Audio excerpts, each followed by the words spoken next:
So now we're going to break from the panelists for just a few moments, and I have a special guest I'd like to introduce. So the history is this. 5 years ago, at our first program here, one of my patients, Trish Byrne, was on our panel, and she was about a 1-year survivor at that point from breast cancer, and she told us an incredibly moving story about her cancer journey as a survivor. So here we are 5 years later. Trish is 6 years out from her cancer. She's sitting right here. She's doing great.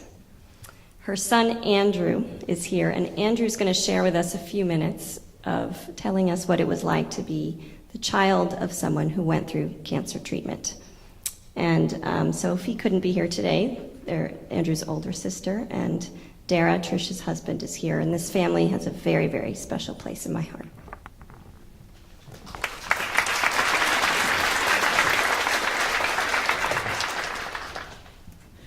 Good morning.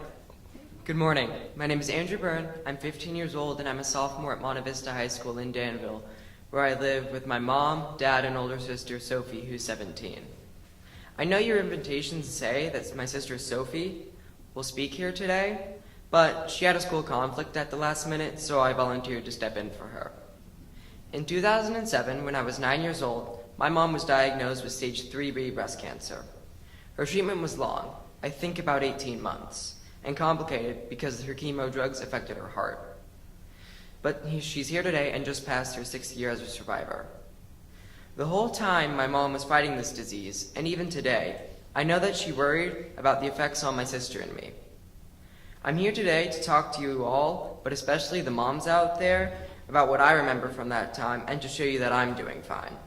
My mom kept her diagnosis very private from outside our home so that life for my sister and I remained pretty much the same.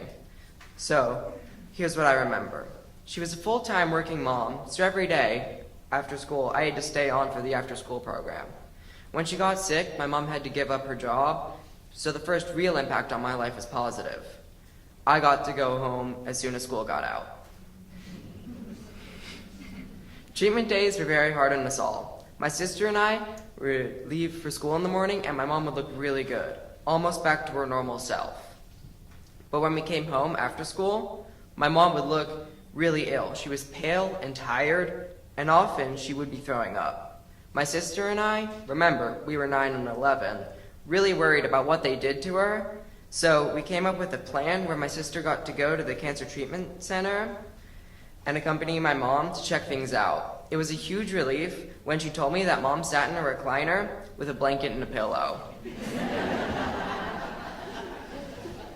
There was an IV needle, but apparently mom's nurse was a lot gentler than what we had gone through with our pediatrician.